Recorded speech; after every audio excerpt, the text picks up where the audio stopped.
Romans easily thrashed the combined Seleucid-Aetolian army. Now realizing that he had bitten off more than he could chew, Antiochus sued for peace and offered all that the Romans had earlier demanded and more. Back at Rome, however, the younger brother of Scipio Africanus, Lucius Cornelius Scipio, was consul, and intent on gaining fame to equal that of his illustrious brother. With Africanus accompanying him as an advisor, he set off for the east at the head of an army. Antiochus had no choice but to attempt to fight, and at the Battle of Magnesia in 190 BC, the Roman military system once again proved superior to the Hellenistic one, and Antiochus was soundly beaten. Antiochus had to surrender all of his holdings in Asia Minor and pay Rome a massive cash indemnity of 15,000 silver talents. Again, though, Rome did not depose Antiochus, nor did it take any land for itself, instead giving it to its eastern allies, especially Pergamum. Then Rome withdrew its soldiers, leaving behind only their friendship. As a further consequence of this battle, Lucius Cornelius Scipio now got to acquire a new addition to his name, becoming Lucius Cornelius Scipio Asiaticus, or Scipio the Conqueror of Asia. With the Scipio clan now able to boast two brothers, one called the Conqueror of Africa and the other the Conqueror of Asia, the family was now truly dominating affairs at Rome, as well as monopolizing opportunities for military glory. Things seem settled for a brief period until Philip the Antigonid king died, and his son Perseus ascended to the throne of Macedon. After having lost twice to Rome, Philip had followed a strategy of appeasement towards Rome, and accordingly had been pretty much left alone by them. But now Perseus reversed this policy. His desire to stir up trouble found fertile ground among some of the Greeks, who had descended into internecine squabbling. The ultimate result of all this intriguing was the Third Macedonian War, which broke out in 171 BC. Perseus also garnered support among these Greeks, especially the members of the Achaean League, who by now had discovered that the freedom Rome had supposedly granted them was accompanied by a kind of patron-client relationship with the expectation that they would be completely subservient to Rome, especially in matters of foreign policy. In what was becoming a tiresomely predictable course of events, Rome sent an army under the current consul, Lucius Aemilius Paulus, who inflicted a crushing defeat on Perseus and the Macedonians at the Battle of Pydna in 168 BC. By the way, you'll notice that the Roman commander's name in this instance was not Scipio. This is misleading, however, since Lucius Aemilius Paulus was in fact the brother-in-law of Scipio Africanus, illustrating that the extended Scipio clan was still preeminent at Rome. Perhaps at last getting fed up with these recurrent Macedonian wars, the Romans deposed Perseus and abolished the Macedonian monarchy. They attempted to establish in its place 4 weak and separate republics, while at the same time co-opting much of the wealth of Macedon, such as its rich mines. The Greek sympathizers of Perseus were also punished, most famously by the Achaean League being forced to send 1,000 of its leading citizens to Rome as hostages. By the time they were finally allowed to return home to Greece, only 300 of them remained. One of these hostages was Polybius, subsequently the author of the most detailed account of Rome's eastern conquests. Lucius Aemilius Paulus also allowed his victorious army to savagely ransack dozens of Greek cities. The Romans' arrangement for the partition of Macedon was not met with favor by the Macedonians, And 20 years later, in 149 BC, they rebelled at the instigation of a rather interesting rabble-rousing figure who claimed to be a lost son of Perseus. The Fourth Macedonian War had begun. Once more, the legions marched east, and predictably, the rebels were thoroughly trounced. This time, at long last, the Romans chose not to withdraw their troops, but instead annexed Macedonia and turned it into a Roman province under the control of a Roman governor. In 146 BC, some of the Greek cities revolted, and viewing this as treachery and ingratitude of the worst sort, the Romans decided to make an example of the city of Corinth, which had been one of the ringleaders.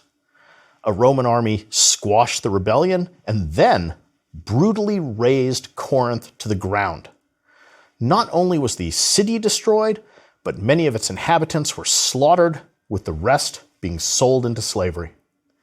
After this, the Romans stripped the Greek city-states of most of their remaining sovereignty, and from this point on, they were effectively under the control of Rome, although it would be almost another century before they were formally organized as a Roman province. Of the three great Hellenistic kingdoms, Antigonid Macedon had now ceased to exist, while the twice-defeated Seleucid kingdom had dwindled in power and extent to the point where it was no longer a significant force. The third kingdom, Ptolemaic Egypt, had wisely stayed out of the conflicts with Rome, and in the latter stages actively sought friendship with the Romans, with the result that it had mostly been left alone. What of Rome's oldest friend, Pergamum? There, a succession of rulers continued to cultivate their warm relationship with Rome, which of course entailed near total submission to Rome's wishes. Finally, when the last of these rulers, Attalus III, died in 133 BC without a direct heir, in his will, he bequeathed his kingdom directly to the Roman people. Pergamum, along with the surrounding regions, became another official Roman province under a Roman governor. So, having reviewed the history of Rome's expansion into the Eastern Mediterranean, do you think that it was the result of a deliberate policy of aggression on the part of the Romans? Or was it accidental, with the Romans only reluctantly getting involved? Polybius, the Greek historian who is a victim of Roman imperialism, had no doubts about which interpretation he favored. He wrote, "It was not by accident or without knowing what they were doing that the Romans boldly struck out for universal domination and rule and accomplished their aim." It's easy to sympathize with Polybius, and indeed the argument that Rome's actions were intentional is supported by the most basic fact of all, that by 133 BC, Rome had conquered and annexed most of the Hellenistic world. For a moment, however, let's consider the alternate viewpoint.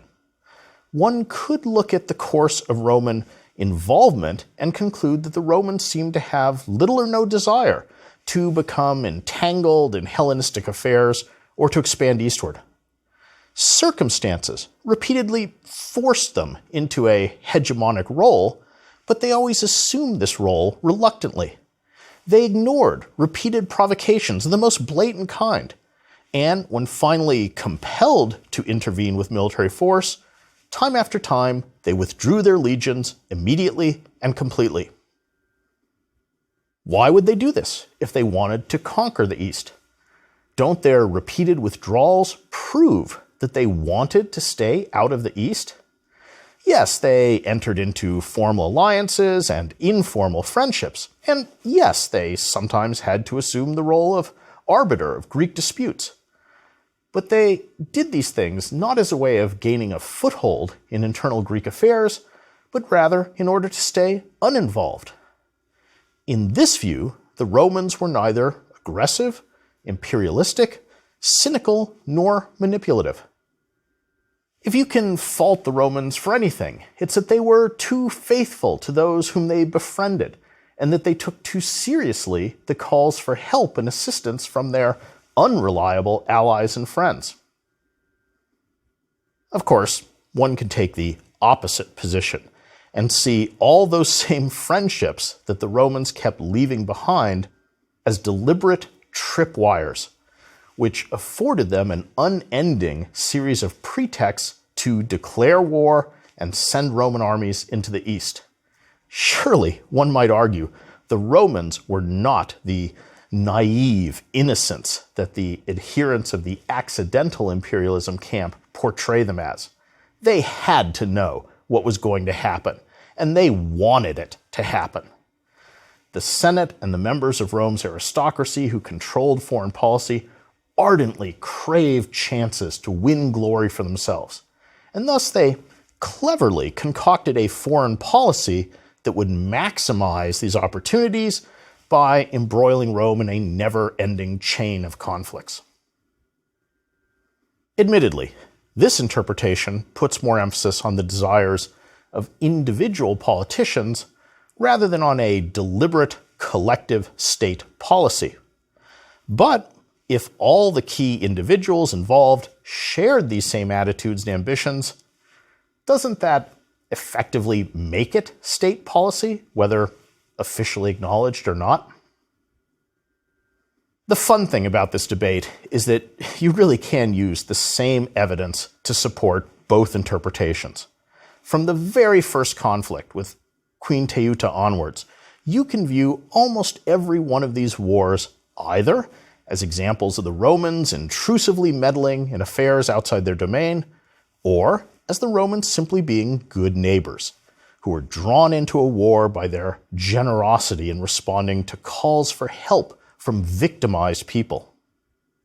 Whether intentional or not, however, all of these wars, together with Rome's ultimate annexation of most of the East, permanently altered both the Hellenistic world and Roman society in a number of far-reaching and fundamental ways.